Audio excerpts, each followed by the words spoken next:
The border alarm did not scream. It whispered. That was the first strange thing. Every alarm on Dreville Station was built to shake walls and flood corridors with red light, because every threat the Vreth Dominion had ever faced came loud. Engines burning hard, weapons hot, signals scrambled. The enemies of the Dominion always arrived angry. That was the natural order. You were either strong enough to announce yourself, or you were already dead. So when the border sensor in Admiral Sura Pellin's operations room gave one quiet pulse and then went still, the officer monitoring it did not even raise his voice. He simply turned in his chair and said, "Admiral, we have something." Sura was standing at the far end of the room reviewing fuel logistics. She set the tablet down and walked over. On the display was a single contact. Small, slow, moving without any attempt at stealth, which was itself a kind of strangeness, because anything that wanted to survive inside Vreth space knew to run. Pirates ran. Refugees ran. Even the arrogant merchant fleets of the Galden Compact ran when they strayed too far. And yet here was this one vessel, drifting across the border at the speed of something that had nowhere in particular to be. Sura studied the readout. The ship was frigate class at best. Its hull material was consistent with human construction, a species so far down the Dominion's list of concerns that most officers in this room would have struggled to find human space on a chart. The drive signature was weak, uneven, like a machine that had been running too long without proper maintenance. No weapon signatures, no active shields, no encrypted communications. What it did have was an open broadcast on a standard frequency, not a distress call, not a surrender signal. Music. One of Sura's junior officers pulled it up through the room's speakers without thinking, and for a moment the entire operations staff of Dreville Station stood in silence listening to something slow and strange. Strings and a low-wind instrument and a human voice singing words in a language none of them knew. It was not threatening. It was not pleading. It sounded like something you played when you were very far from home and had made your peace with that fact. Sura told the officer to cut the audio. She looked at the contact for another few seconds. Then she said, "Send Patrol Wing Eshret. Intercept and board. Impound the vessel and bring whoever is on it to holding. Treat them as confused civilians unless they give you a reason not to." Her staff moved. Orders went out. Patrol Wing Eshret. 12 warships, each one larger than the human vessel by a factor that made comparison almost embarrassing, broke from their patrol routes and began converging on the contact. Sura went back to her fuel logistics. It was not the kind of situation that required her full attention. 12 warships for one battered human scout vessel was already 4 times more than necessary.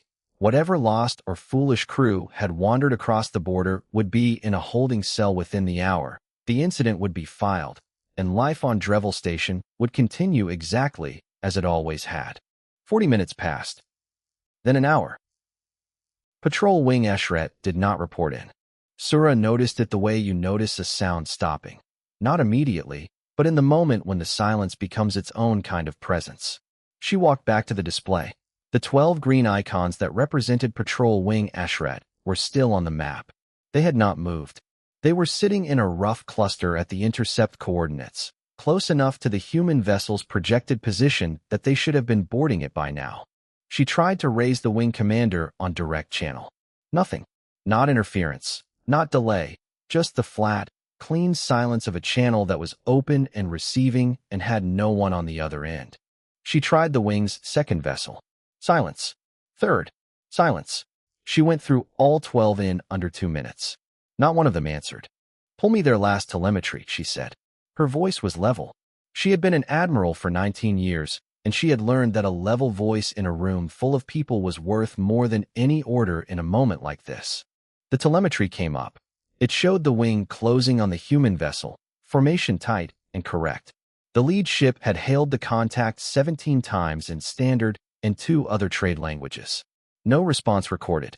The wing had then moved to boarding formation, a standard encircling pattern, nothing aggressive, just positioning. The telemetry timestamps continued for 4 more minutes after that, each ship reporting normal status. Then all 12 timestamps stopped. At the same second. Not staggered, as you would see in a battle. Not in sequence, as you would see in a cascading system failure. All 12. Same second. as if someone had simply pressed a single button and turned them off. There was no debris. The sensors would have caught debris. There was no energy discharge consistent with weapons fire, no shockwave, no heat signature of any explosion. 12 warships with a combined crew of over 3,000 were sitting at those coordinates right now. The sensors could see their mass. They just were not doing anything. And across the operations room, faint enough that Sura almost missed it, the audio system that her officer had forgotten to fully disconnect carried a few last notes of that slow human music before she reached over and shut it off herself. She stood very still for a moment. Then she pulled up the map and looked at the human vessel's projected course. It had not stopped. It had not turned. It was still moving inward at the same unhurried speed, as if Patrol Wing Ashret had never existed. "Give me a direct line to High Command," she said, "and double the watch on every sensor in this sector." Nobody in the room asked any questions. They had all seen the same timestamp. They had all heard the music. Outside, in the dark between the stars, something moved deeper into Dominion space, and it was in no hurry at all. The cold was the first thing anyone noticed when they came aboard the Arden's Reach for the first time. Not the dark, not the smell of recycled air and old metal, but the cold, a dry, still, bone-deep cold that the ship's heating system kept at exactly the level needed to keep the crew functional and nothing more. Every degree above that was wasted energy, and nothing on this ship was wasted. Raid Okafor had served on vessels with warmer corridors, louder crews, better food. He had not chosen this ship for comfort. He had chosen it because it could disappear, and because the 11 people on it were exactly the kind of people who did not need comfort to keep going. He was in the cargo bay when the confirmation came through, a single green pulse on his wrist display, no sound. The wing that had been sent to intercept them had gone quiet. He looked at the pulse for a moment, then looked up at the rows of canisters that filled the bay from floor to ceiling, each one sealed and labeled in handwriting so small you needed magnification to read it. 40 years of work. It looked like luggage. He found Dov Callum at the system's console near the back of the bay, where the man had been sitting for the last 6 hours with his boots off and a half-eaten food bar balanced on his knee. Dov was not a soldier by background. He had spent the first part of his life teaching network architecture at a university on Kala Station, and he still had the manner of a man who expected students to take notes when he spoke. He was also the single most dangerous person on the ship, which he found privately amusing. Okafor told him the wing had gone silent. Dov nodded without looking up from his console. 12 ships, he said. That's slower than I expected.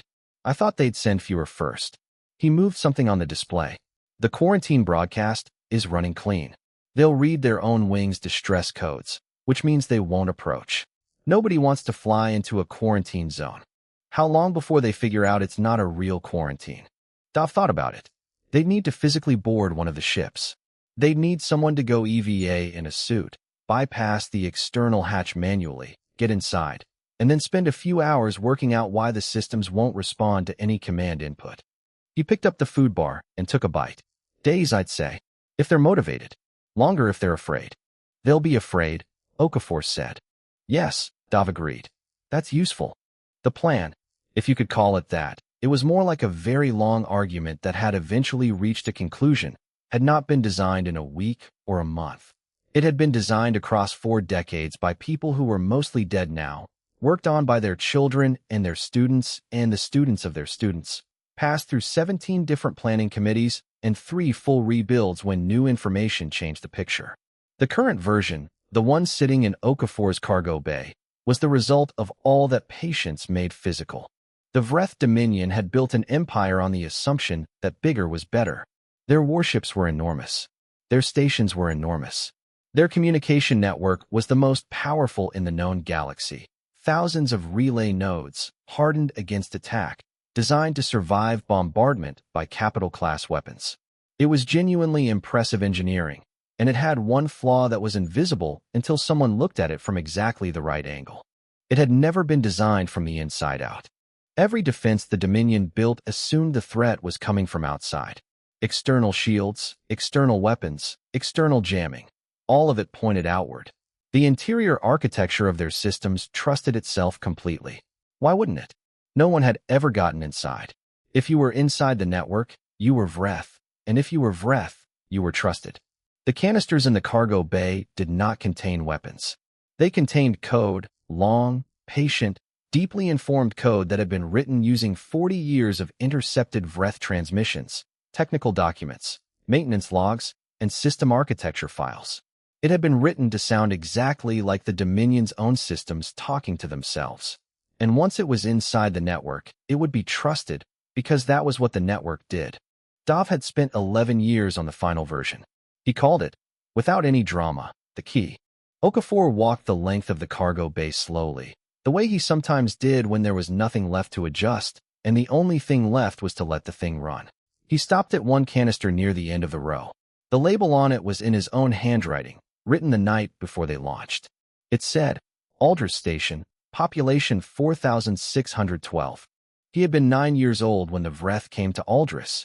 He remembered the sound of it more than anything else, a low vibration that moved through the floor before any alarm went off, the kind of sound that your body understood before your mind caught up. His mother had put him in a cargo crate, one of the hardened ones used for equipment shipping, and sealed it from the outside. He never saw her again. The rescue crew that found him 4 days later said he was the 43rd survivor they had pulled from the debris. He did not think about it as grief anymore. He had thought about it as grief for a long time, and then at some point it had changed into something quieter, something more like a fixed point, a thing that was true, a thing that would always be true, and a thing that required an answer. This was the answer. "We're clear of the intercept zone," Lieutenant Nasha Greaves said over the ship comm, moving to the next marker. "Copy," Okafor said. He looked at the canister for one more second. Then he walked back toward the front of the ship, and behind him the cargo bay hummed quietly as the next sequence of payloads began their work, spreading silently into the dark like seeds. Outside, across the border, the first Vreth relay node went offline. Then another. Then 3 more. The silence was spreading, and it had only just begun. Grand Warlord Bren did not receive bad news easily. This was not because he was irrational. In fact, he was one of the most controlled minds in Dominion High Command, but because his entire life had been built inside a system where bad news was temporary. Every setback he had ever encountered had eventually resolved in the Dominion's favor, because the Dominion was simply bigger than its problems. It had always been bigger. That was what empires were for. So when Admiral Sura's message arrived, and he read that 12 warships had gone silent, he felt something closer to irritation than fear. He called his senior staff together and read them the report, and watched their faces cycle through confusion, skepticism, and then a careful blankness that told him they were waiting to take their cue from him. "One ship," he said. "One human ship." "Yes, Warlord."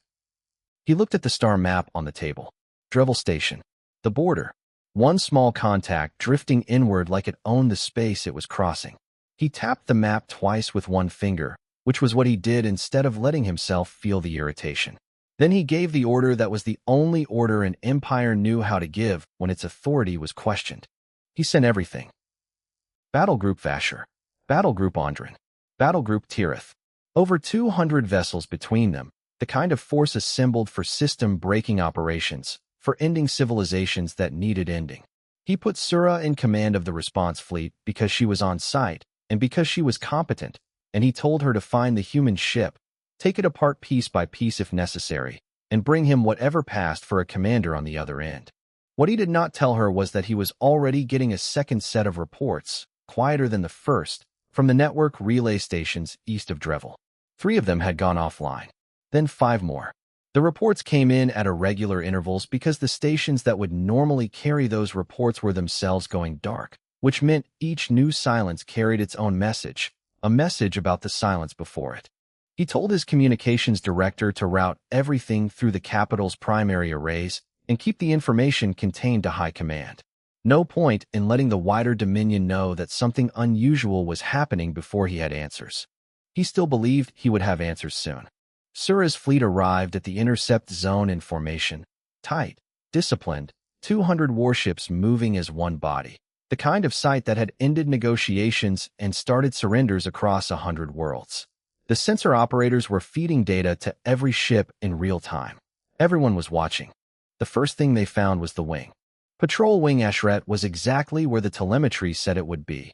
12 ships sitting motionless in a loose cluster, exactly as Sura had left them on her map. No damage, no debris, no bodies drifting free of any breach. They were simply there, still and silent, like ships that had been set down carefully by a hand much larger than theirs. Sura brought her lead vessel to within close-range scanning distance of the nearest ship in the wing. The scan came back clean, hull integrity normal, reactor active, life support running, crew biosigns present across all decks. Alive, every one of them. The ship was just not responding to anything. Not hail, not coded command, not direct frequency override. Its external hatch would not open. Its running lights were off. It sat there breathing quietly in the dark, keeping its crew warm, doing absolutely nothing else. 3 ships from Andrin Group peeled off to attempt physical boarding and immediately ran into a problem. The moment their boarding craft got within 50 meters of the winged ship's hull, the craft's guidance systems locked. Not jammed, locked. Still receiving signal, still processing, still showing a healthy board. They simply would not issue any response to pilot input. The pilots sat in craft that were perfectly functional and completely disobedient. They reversed manually, and the guidance came back. Sura logged this without comment. She was still logging it when the reports started coming in from the rear of her formation. A destroyer on the outer edge of Battle Group Tirith had lost engine control. Then a frigate 2 rose over. Then 3 more vessels in the same area. None of them connected, none sharing a system fault. Just stopping, one after another, like lights going out across a city at the end of the night. She sent a query to those ships. They responded. Their crews were fine, confused, and increasingly frightened, but fine. Their engines had simply stopped accepting commands. Everything else worked. Only the things that moved them through space, and the things they could use to fire, had gone quiet. She pulled up the tactical display and looked at the shape of it. The stricken vessels formed a rough boundary. Behind that boundary, ships were fine. Inside it, the ships closest to where the human vessel had last been tracked were silent or partially silent. The boundary was moving. Slowly, ship by ship, system by system, it was expanding outward through her fleet like a tide coming in. "Where is the human ship?" she said. Her sensor team told her what they had been trying to tell her for the last 20 minutes. They could not find it. It was not at any projected coordinate. It was not running dark. A ship running dark still displaced space, still had a heat signature, still had mass. There was simply no contact anywhere in this region of space that matched the Arden's reach. It was gone. Not destroyed. Gone. Sura stood very still for a long time, the way she had once stood at the edge of a drop on a training course years ago, looking down at something that was farther than she had expected. Around her, her staff watched their displays and said nothing, because there was not yet a category for what they were looking at. 200 ships. The greatest force the Dominion had assembled in 30 years. And somewhere in the dark ahead of them, 11 humans in a cold, battered, undersized vessel were doing nothing in particular. That was what the display said. Sura picked up the direct channel to Grand Warlord Bren. She thought about how to say it for a moment. Then she stopped thinking about how to say it and just said it.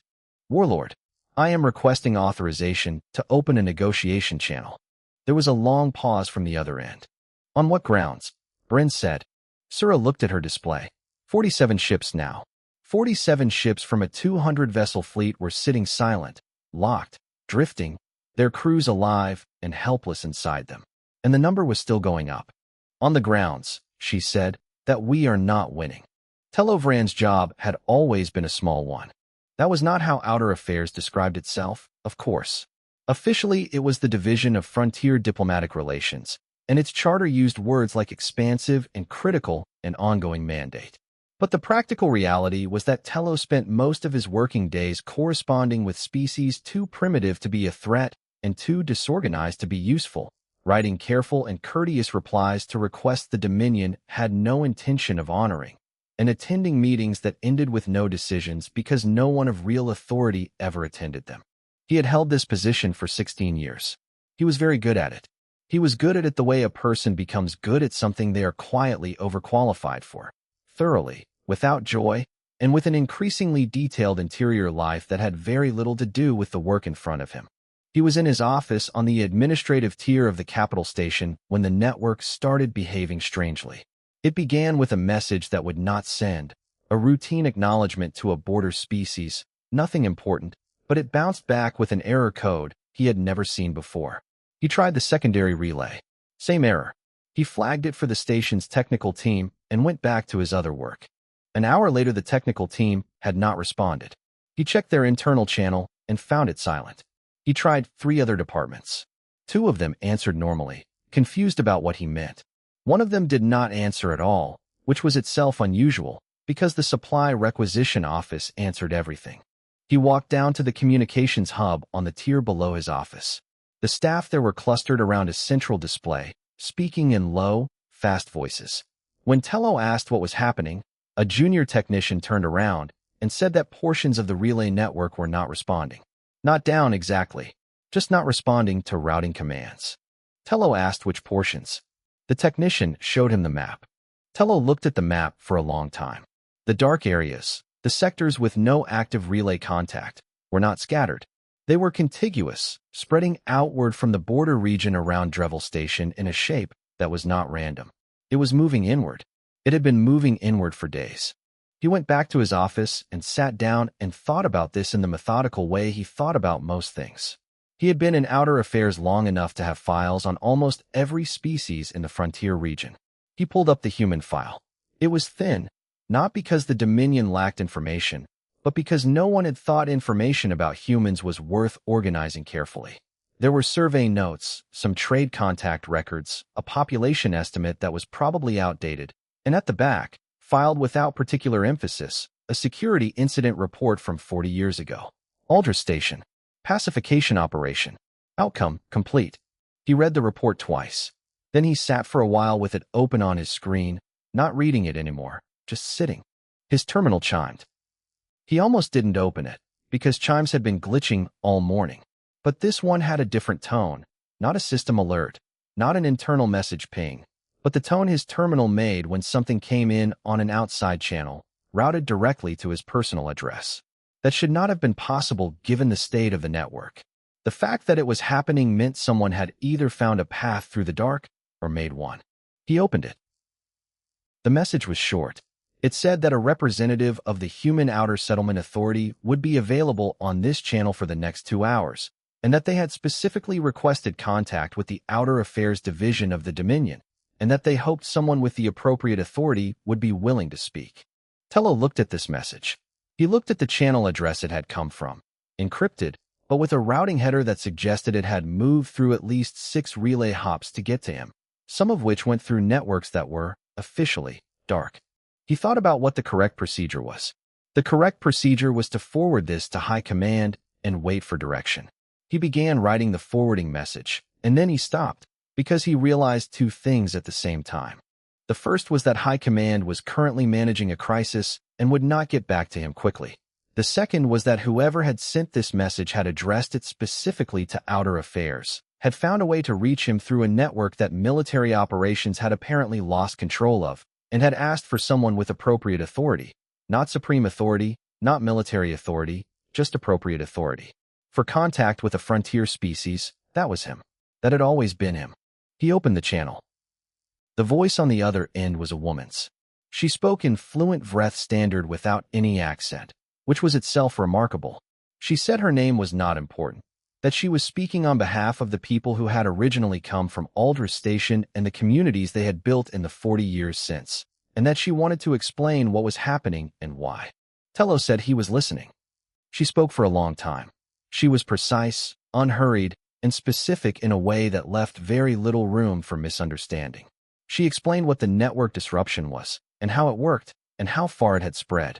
She explained that no Vreth crew had been harmed and that none would be, and that every system that had been taken could be returned. She explained that there was one human vessel inside Dominion space, and that it would leave of its own accord at the appropriate time. Then she explained what humanity wanted in exchange. It was not territory. It was not resources. It was not the removal of Dominion forces from any region, not a trade agreement, not military concessions of any kind. It was a declaration, a formal, public, recorded statement from Grand Warlord Bren and the Dominion High Command acknowledging that the action taken against Aldrich Station 40 years ago had been a crime. Not a tactical error. Not an unfortunate incident. A crime. With the specific number of people killed. with the word killed, not pacified. That was all. Tello sat with this for a moment. Then he said, carefully, that he wanted to make sure he understood correctly, that in exchange for a statement of acknowledgement, everything would be returned. Everything. Yes, the woman said. Everything. He asked why they had not simply asked for this 40 years ago. There was a short pause on the other end. Then she said that 40 years ago, no one would have listened. Now, she thought, someone might. Tello said he would carry the message to the warlord. He said he could not promise a response timeline. She said 48 hours would be sufficient. The channel closed. Tello sat alone in his office, in a building on a station in an empire that spanned 40 star systems, and thought about 4,612 people on a colony station that no longer existed. He thought about the report he had read, with its careful administrative language and its tidy conclusion. He thought about a woman who spoke Vreth standard without an accent, which meant she had spent years learning it, not because she needed it for trade or survival, but because she had always intended to use it for exactly this. He began composing the message to High Command. He spent a long time on the first line. The map on Bryn's wall was the largest object in his office. It covered the entire far surface from floor to ceiling, and it showed every system in the Vreth Dominion in steady blue light. 40-star systems, hundreds of stations and outposts and colonies, the accumulated territory of 600 years of expansion and war and consolidation. He had looked at it every day for the 19 years he had held this office. It was not decoration. It was a reminder. The Dominion was not an idea. It was a fact, and facts did not negotiate. He had read Tello's message 3 times before calling his senior staff together. He read it a 4th time while they filed in and took their seats, not to find something he had missed, but to give himself the time to decide what he was going to do before anyone in this room tried to decide it for him. When everyone was seated, he set the message down and told them what it said. The room went very quiet. His military chief, a Vreth officer named Drav who had commanded 3 fleet actions and had never in his career asked for anything other than permission to engage, was the first to speak. He said that this was not a negotiation, it was a hostage situation, and that the appropriate response to a hostage situation was to find the leverage point and remove it. Locate the human ship, destroy it, and the network problem resolved itself. Bryn asked his intelligence chief, Sola, whether that was correct. Sola said she did not know if destroying the ship would resolve the network problem, because they did not know how the network problem actually worked yet. She said the technical division had been analyzing it for 36 hours and had concluded that the intrusion was not a virus in the traditional sense. It did not damage or corrupt. It simply resided inside the network and held things still. Removing it would require either the source code, which they did not have, or a total reset of every affected system, which would take months and would leave the Dominion's border infrastructure non-functional during that window. Drav said then find the ship and make the humans give them the source code. Sura's voice came in over the command channel.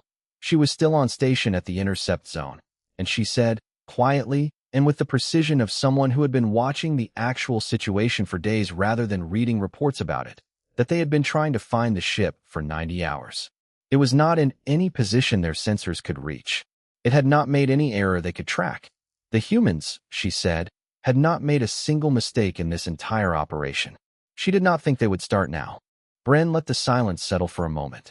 Then he asked his science division head, an older officer named Reth who rarely spoke in these meetings, if he had anything to add. Reth said yes.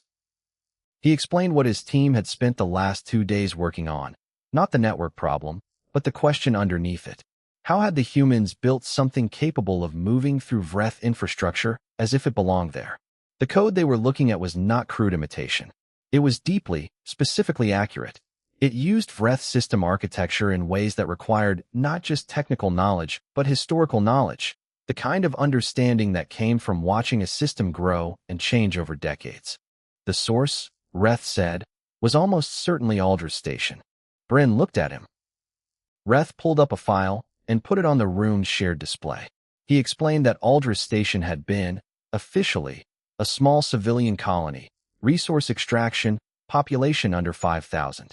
What the pacification report had not noted, because the survey team 40 years ago had not checked, was that Aldrich Station also carried a long-range signals array that had been operational for approximately 22 years before the pacification.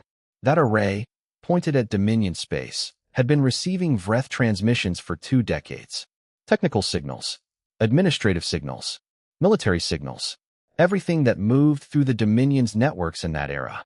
The signals had been stored in hardened data vaults designed to survive exactly the kind of event that Aldrich Station subsequently experienced. The vaults had survived. Human recovery teams had retrieved them. The Dominion had, Reth said, handed humanity the key to every system it would ever build, and then assumed the hand was empty because the people holding it were dead. The room was very quiet after this. Bryn stood up from his seat and walked to the window. Outside, the capital station's traffic moved in its usual patterns. Transports, small craft, the ordinary motion of an empire going about its day. Unaware that 40 systems to the border side of this window something had gone very wrong in a way that did not have a simple solution. He thought about what Drav had said. Find the ship. Destroy it. That was the only move the Dominion's playbook contained, because it was the only move that had ever been necessary. But Reth had just told him that the humans had been building a different kind of playbook for 40 years. And Sura had told him that the ship was unfindable. And the network map on his wall, which should have been solid blue, had patches of gray spreading through it like frost, systems that were present but not responding, held still by something that lived inside them and could not be burned out. He turned around. Drav said that if they agreed to this demand, every species in the frontier region would know that the Dominion could be pressured. That was the real danger, not one human ship, but the precedent. If the Dominion bent now, they would spend the next century bending. Bryn asked how many crews were currently sitting immobile inside locked ships. His operations chief said 211. He asked what would happen to the Dominion's military capacity if those ships remained non-functional and the network disruption continued to spread inward. The operations chief did not answer immediately.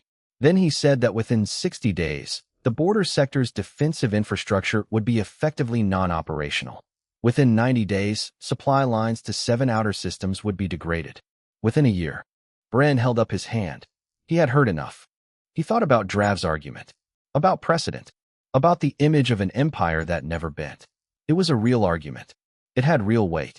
But there was another image. The image of an empire that sent 200 warships after one battered human frigate and came back with nothing except a request to talk. That image was already real. It was sitting in 211 ships in a dark patch of space, and every crew member on those ships knew it, and eventually everyone else would too. The question was not whether the Dominion's pride would take damage. It already had. The question was whether he was willing to let it take everything else as well for the sake of a word on a document. He sat back down. He picked up the message from Tello. He read it one more time, not the demand, but the last line, which he had not addressed in front of his staff. The woman on the channel had said something at the end, Tello reported, that she had not been asked to say, and that appeared to be her own addition. She had said, "Humanity has no interest in the Dominion's destruction. We built something that could take you apart. We are choosing not to use it that way. That choice has an expiration date." Bren set the message down. He told Tello to open formal talks. He told his communications director to begin drafting a public statement through appropriate channels. He told the room that the framing of that statement would be handled carefully and that no one outside this room was to discuss the terms until the wording was finalized. Then he dismissed his staff, and when they were gone he sat alone and pulled up the old file on Aldrich Station, not Reth's technical version, but the original, the pacification report. He read it slowly, the way you read something when you are finally making yourself read it rather than past it. 4,612. Listed at the end as a total figure, no names, under the heading, Casualties, Local Population. He sat with that for a long time. He did not call anyone. He did not issue any further orders. He just sat and read, and outside his window the capital station moved through its ordinary day, and 40 systems away, a small cold ship moved quietly through the dark. There is a particular kind of silence that exists only in deep space, far from any station or traffic lane, in the gap between two places where nothing is meant to be. It has no sound. Of course, space never does, but people who spend enough time in it say it has a quality that other silences lack. Oh wait, a sense that the universe is not empty so much as very, very patient. The Arden's Reach had been drifting in that silence for 11 days. All non-essential systems were off. The drive was cold. The hull was at ambient temperature, which at this distance from any star meant something close to absolute, and the ship's skin held no warmth worth detecting. From the outside, if you were close enough to see it at all, it looked like debris, a tumbling, irregular shape, dark and still, going nowhere in particular. The Vreth's search patterns had passed within 40,000 kilometers of it twice. Neither time had any scanner returned to contact. Inside, the crew wore their heaviest layers and moved slowly to conserve heat, and they took turns sleeping in shifts so that someone was always watching, and they spoke quietly not because they needed to, but because the silence outside had gotten into the ship in the way silence does when it goes on long enough. Okafor was at his station when the confirmation came. It arrived as a text signal on a frequency so low and slow that it took 4 hours to assemble itself into readable form. The signal had been bounced through 7 different relay points, some of them Vreth nodes that were, technically, no longer under Vreth control, and at the end of it was a single line from humanity's outer government. Agreement reached. Declaration forthcoming. Proceed with release on your judgment. He read it twice. Then he sat back in his seat and looked at the ceiling of the ship, which was close enough to touch from where he was sitting, close the way everything on this ship was close, built for function and not for space. He had spent 11 days in this cold and dark, and before that 8 months of travel to reach the border, and before that years of preparation, and before that everything that had happened before the preparation that made the preparation necessary. He thought about his mother sealing him into a cargo crate. He thought about the sound of the floor vibrating. He thought about the rescue worker who had opened the crate 4 days later and looked inside at a 9-year-old boy, and then looked away quickly so the boy would not see his face. He got up and walked back through the ship to where the crew was gathered. They were in the corridor that ran the length of the cargo bay, the only space on the ship large enough for all 11 of them to stand together without being uncomfortably stacked. Some of them were sitting against the wall. Nasha was standing near the cargo bay door, and she looked at his face when he came in and understood immediately, the way she always understood immediately, which was one of the reasons he had chosen her. He did not make a speech. He was not a man who made speeches. He pulled out the small physical notebook he had carried since they left, opened it to the page he had prepared before departure, and began to read the names. All 4,612 of them. It took a long time. The crew stood or sat and listened without moving. Some of them had family names on the list. Some of them had never been to Aldris and had come on this mission for other reasons. Belief, duty, the simple conviction that this was a thing that needed doing and that someone had to do it. All of them listened the same way, with the kind of stillness that is not emptiness but the opposite of it. When he finished reading the last name, Okafor closed the notebook. He said, "They'll remember now." He sat down on the floor with his back against the cargo bay door. After a moment, Nasha sat down next to him. Then the others, one by one, until all 11 of them were sitting together in the cold corridor of a ship that had done what they came to do. Nobody said anything for a while. Then Dov said, from somewhere in the middle of the group, "I could really use something hot to drink." And someone laughed, a real laugh, not a polite one. And then someone else did, and the cold corridor was briefly and genuinely warm in the way that has nothing to do with temperature. 20 minutes later, Nasha was at her station. The release sequence was not complicated. It was a single coordinated signal sent simultaneously to every active payload across 40 systems. A signal that said, in the Dominion's own language, in code that the Dominion's own infrastructure would read as an internal administrative command, release. All locks, all overrides, all frozen systems, all of it, at once, given back. She sent it. Across 40 Vreth star systems, 211 ships powered up their engines and found they worked. Stations re-established network contact with their neighbors. Relay nodes came back online. Scanner buoys began transmitting again. Fuel depots accepted commands from their operators. The gray patches on Bren's map, though Nasha did not know about that map, turned blue again, one after another, rippling inward from the border like the tide going out. Everything was returned. Every system, every ship, every crew, exactly as promised. Nothing taken, nothing broken, nothing kept. The Arden's reach powered up its drive. The process of leaving was the same as the process of arriving had been: slow, deliberate, unhurried. Okafor set a course that took them back toward the border along a different path than they had come, not because he was hiding anymore, but because there was a region on this side of the border that he had wanted to see from space for a long time.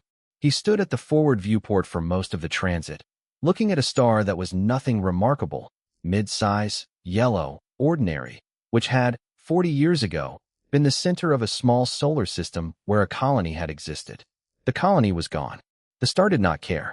It just burned, as stars do, indifferent and permanent. He looked at it until it passed out of view. Then he went to sleep for the first time in 3 days. Sura's remaining fleet was still at the intercept zone, organizing the recovery of her restored ships, when the Arden's reach crossed back over the border. They detected it on departure. A brief sensor contact, small and slow, moving outward without any attempt at concealment, as unhurried going home as it had been coming in.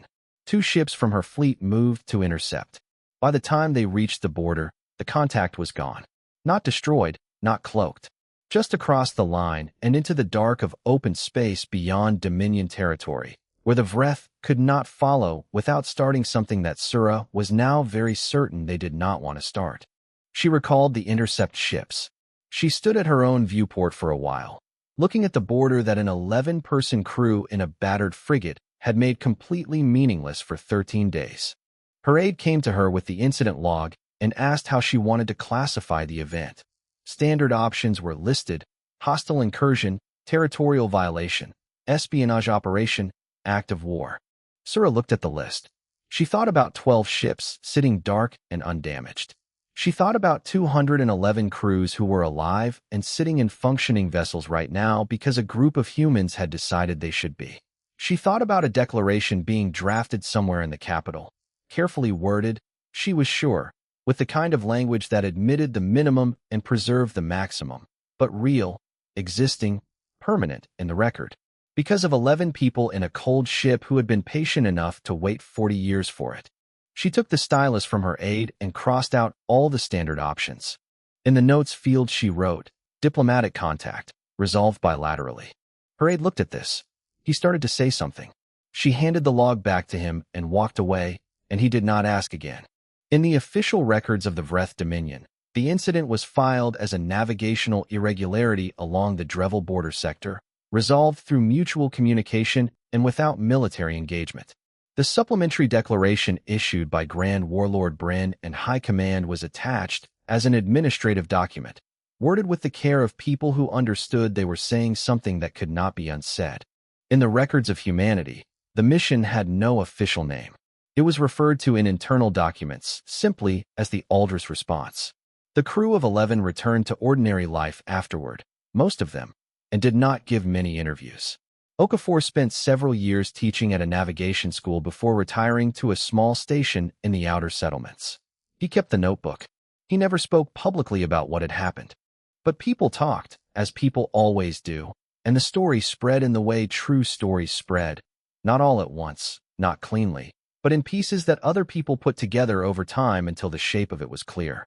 And the shape of it, once you saw it, was simple. 1 ship, 11 people, 40 years of patience. No shots fired, no one killed. And an empire of 40 star systems that had spent 6 centuries being certain it was invincible had learned, quietly and permanently, that there was a species in the dark it had made the mistake of dismissing, a species that did not forget, did not rush, and did not need to destroy you to make you understand what you had done. They just needed you to say it. In the end, that was all they had ever needed. The Arden's reach drifted on through open space, cold and small, and going home, and behind it the stars of the Vreth Dominion burned the same as they always had, and the names of 4,612 people were written, now and permanently, into the record that empires keep when they are made to keep it. That was enough. It was exactly enough.